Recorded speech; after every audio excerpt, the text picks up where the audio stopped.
তারপরে এত breathing problem হচ্ছিল, মনে হচ্ছিল নিঃশ্বাস নিতে এত কষ্ট হচ্ছে, এখনও অমন হচ্ছে। মানে বেশিক্ষণ কথা বললে খুব কষ্ট হয়। এটা দেখাবো, এই দেখো, দেখেছো ফুলকপিটা বেশ ভালো বড় হয়েছে। এর মধ্যে দিয়ে দেব একটু বেশি করে সর্ষের তেল। এত কম ইনগ্রিডিয়েন্ট দিয়ে করা কিন্তু এত দুর্দান্ত টেস্ট হয়েছিল না খেতে। Morning everyone, welcome back to our channel, to a new blog. তো এখন বাজে হচ্ছে 10:30। তো আজকে হচ্ছে সোমবার। তো সকাল সকাল ওটো ডিউটিতে বেরিয়ে গেছে, তার জন্য মানে সোমবার থেকে শনিবার অবধি একটু সকাল সকালই উঠতে হয়, রবিবার দিন একটু লেট করে উঠলেও চলে, তোমরা জানো। তো আজকে অনেক সকাল সকাল উঠেছি, তারপরে ব্রেকফাস্ট এগুলো করে ডিউটি তো 8টা নাগাদ বেরিয়েছে। তারপরে আমি ঘরেই বসাছিলাম, তার আগে বেলকনিটা গিয়ে পরিষ্কার টরিষ্কার করে দিয়ে আসলাম। এতক্ষণ ওই কালকের ভিডিওটাকে এডিট করছিলাম। তো এখন যাব গিয়ে ব্রেকফাস্ট করব। তো প্লিজ ভিডিওটাকে এন্ড অবধি দেখো, আই হোপ আজকে আমাদের খুব খুব ভালো লাগবে। তো চলো দিনটাকে স্টার্ট করা যাক। তো এখনও না সকালবেলা ড্রাই ফ্রুটসটাকে খাইনি, এখন ড্রাই ফ্রুটসটা খাবো, তারপরে হচ্ছে ব্রেকফাস্ট করব। এবার রান্নাবান্না যা থাকে ডেলির কাজবাজ সেটাই করব। তো ড্রাই ফ্রুটস খেয়ে এই ব্রেকফাস্ট করে নিয়ে এসেছি। আজকে খাচ্ছে হচ্ছে ব্রেড আর কলা, আর হচ্ছে ডিম সেদ্ধটা করে রেখে আসলাম। কিছুক্ষণ পর ডিম সেদ্ধটা খেয়ে নেব। তারপরে হচ্ছে আজকে বসবো হচ্ছে আমার আরেকটা যে চ্যানেল আছে সেই চ্যানেলের ভিডিও শ্যুটের জন্যে। কারণ এখন আর দিনের বেলাতে ভিডিও শ্যুটগুলো করে রাখে, তো লাইটিংটা না খুব ভালো আসে। তারপরে পরে স্নান দান করে রান্নাবান্না বসাবো। এখন বাজে হচ্ছে 1টা। তো স্নান দান সমস্ত কিছু করা হয়ে গেছে, কিন্তু এখনও রান্নাবান্না কিছুই করা হয়নি। তো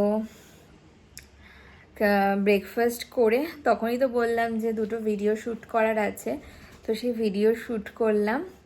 এখন না কি হয়েছে জানো তো, মানে বেশিক্ষণ কথা বললে খুব কষ্ট হয়, বেশিক্ষণ আমি জন্য কথা বলতে পারি না। তো যেহেতু এই চ্যানেলের জন্য ভিডিও শ্যুট করতে গেলে আমাকে কথা বলতেই হয়, তো তার জন্য না মানে দুটো ভিডিও শ্যুট করেছি। তারপরে এত ব্রিদিং প্রবলেম হচ্ছিল, মনে হচ্ছিল নিঃশ্বাস নিতে এত কষ্ট হচ্ছে, এখনও অমন হচ্ছে। তো তারপরে কিছুক্ষণ বসে হয়তো আমার আম্মাকে দেখে হয়তো বুঝতে পারবে যে আমার একদমই ভাল লাগছে না শরীরটা, মানে এখনও কথা বলছি না, খুব অসুবিধে হচ্ছে। তো তারপরে কিছুক্ষণ বসে স্নান দান করে এই সবেই আসলাম। তো এখন যাব গিয়ে রান্নাটা বসিয়ে দেব, দেখা যাক কী করি।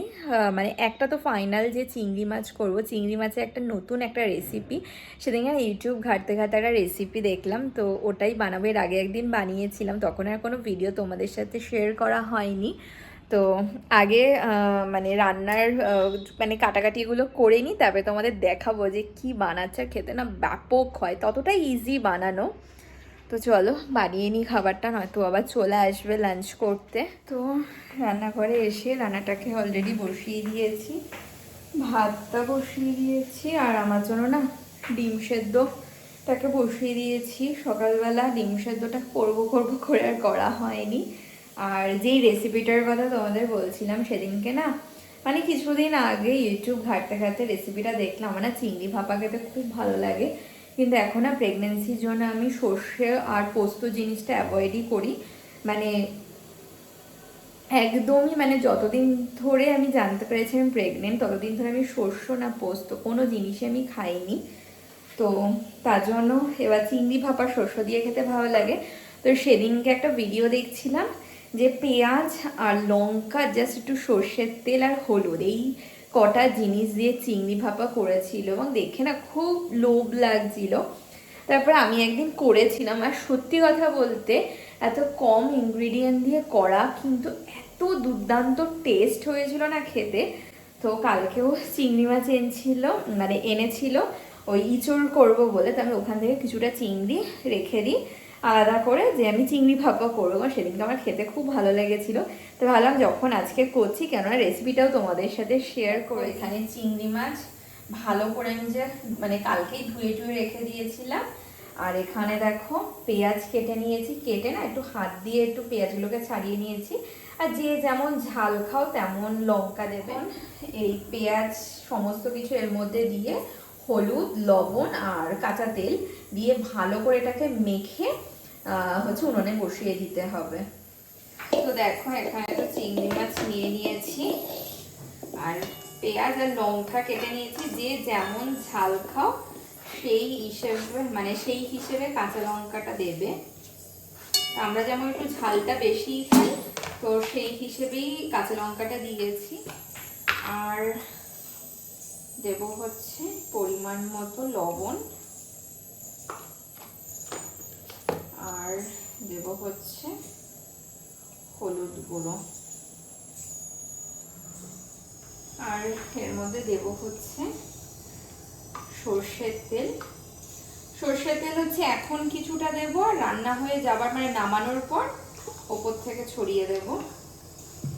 এবার এটাকে ভালো করে হাত দিয়ে জাস্ট মেখে নিতে হবে।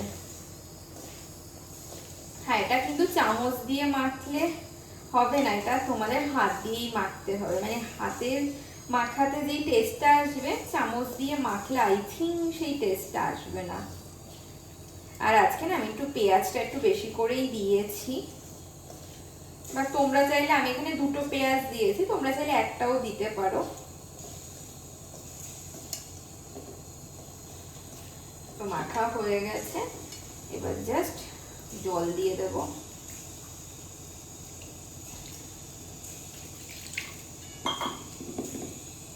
এই বেশি না আবার খুব কমও দেব না জল দিয়ে, এবার বসিয়ে দেবো এটা।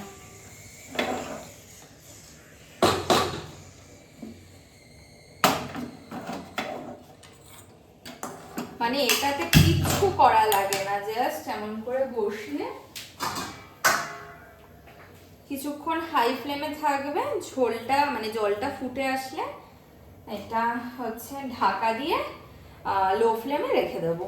তো এই হচ্ছে এই রেসিপিটা, দেখলেই তো যে কতটা ইজি বানানো, কিন্তু ট্রাস্ট মি খুব টেস্টি হয় খেতে। তোমরা একবার জাস্ট একদিন বানিয়ে দেখো।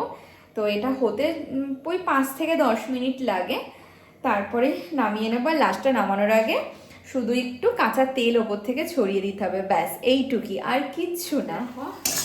এটা প্রায় হয়ে গেছে, জলটাও পুরো শুকিয়ে গেছে, আর একটু ড্রাই হোক তারপরে নামিয়ে নেবার। পেঁয়াজগুলো থেকে তো খুব দারুণ মেল্ট হয়ে গেছে, আর একটু ড্রাই করে নামিয়ে নেবো। তারপরে শুধু নামানোর আগে কাঁচা তেল দিয়ে দেবো। দেখো হয়ে গেছে চিংড়ি মাছের ভর্তা। এবার এর মধ্যে দিয়ে দেব একটু বেশি করে সর্ষের তেল ওপর থেকে। এটা জাস্ট খাওয়ার আগে এটাকে হচ্ছে ভালো করে মিশিয়ে নিতে হবে। এখন বাজে হচ্ছে 2:30, আর আমার রান্নাবান্না সব হয়ে গেছে, আজকে বেশি কিছু করিনি। তো এখন যাই গিয়ে লাঞ্চ করে নিই। আজকে লাঞ্চ ভাত, ঘি, সাথে আছে কুমড়ো ভাজা, চিংড়ি ভাপা আর ডাল সেদ্ধ। লবণ কম আছে। বাজে হচ্ছে 9:30। তো সেই দুপুরের পর থেকে আর কোনো ভিডিওই বানানো হয়নি, তার কারণ না দুপুরের পর থেকে শরীরটা ভাল লাগছে না। দুপুরবেলা অনেক ঘুমানোর চেষ্টা করলাম, ঘুমও হলো না, ভাল লাগছিল না, ওই জন্য কিছু ভিডিও টিডিও বানিয়ে তারপরে আসলো। সন্ধেবেলা দুধ খেলাম, তো এখন গিয়ে একটু ভাল লাগছে। তো হচ্ছে আটা মাখবে, তারপরে আমি রুটি করব। এখন এইখানে একটু বসি এসে, আর কালকে চিকেন আছে ওটাকেই বার করে নিয়েছি, দেবো আমি ছেড়ে। হয়ে গেছে রুটি করা, চিকেনটাকেও গরম করে নিলাম। এখন ডিনার করে নেবো, রুটি আর তার সাথে চিকেন। ভাল লাগবে এই ডাল দিয়ে? না আরে খেও না ওই ডাল দিয়ে, চিকেন দিয়ে খাও। Good morning everyone. তো নেক্সট ডে মর্নিং, এখন বাজে হচ্ছে ওই 10টা 15 মতো। তো আজকেও সকাল সকালে উঠেছে, আর কালকে না শরীরটা একদমই ভালো লাগছিল না। রাত্রেবেলা ডিনার করার পর তবে কিছুক্ষণ বসেছিলাম, তারপরে হঠাৎ করে না খুব নিঃশ্বাস নিতে কষ্ট হচ্ছিল। আর এখন মানে এর আগের দিন যখন ডক্টরের কাছে গিয়েছিলাম তখন জিজ্ঞাসা করেছিলাম, বললো এই টাইমে একটুখানি হয় ব্রিদিং প্রবলেম, তো খুব অস্বস্তি করছিল। তারপরে ও একটু হাত পা একটু টিপে দিল, তারপরে ঘুমিয়ে পড়েছিলাম।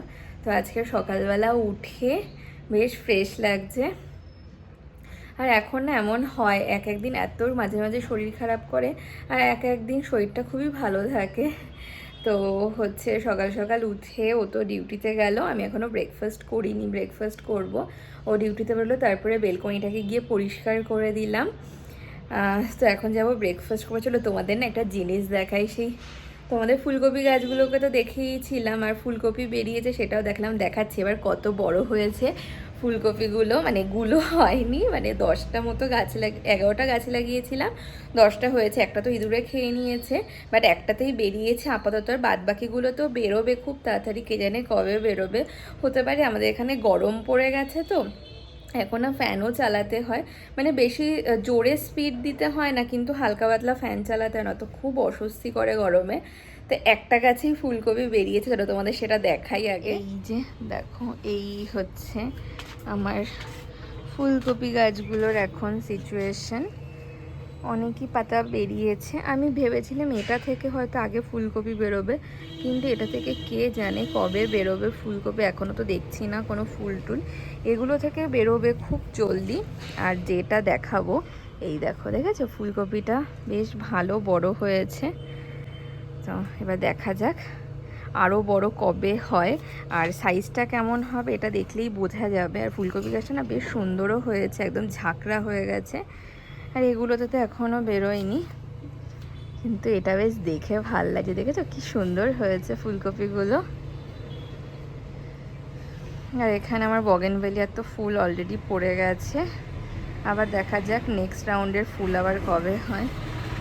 আর এইদিকে দেখো, সেই আগের বার একটা উচ্ছের বীজ এনে ফেলেছিলাম না, উচ্ছে গাছ তো হয়েছিল কিন্তু ইঁদুরে খেয়ে নিয়েছিল। এবার দেখো এমনি এমনি আর একটা উঠেছে, তো আমি কি করেছি, উচ্ছে গাছটাকে এখান থেকে জানলাটা তুলে দিচ্ছি। আর মনে হচ্ছে ফুলের কুড়ি না এসছে, এবার দেখা যাক, ফুলগুলো ফুটলে বোঝা যাবে। দেখা যাক এবার হচ্ছে উচ্ছে হয় নাকি। আর এখানেই ডালিয়া গাছটাও দেখো কি সুন্দর হয়েছে, অনেক পাতা বেরিয়েছে।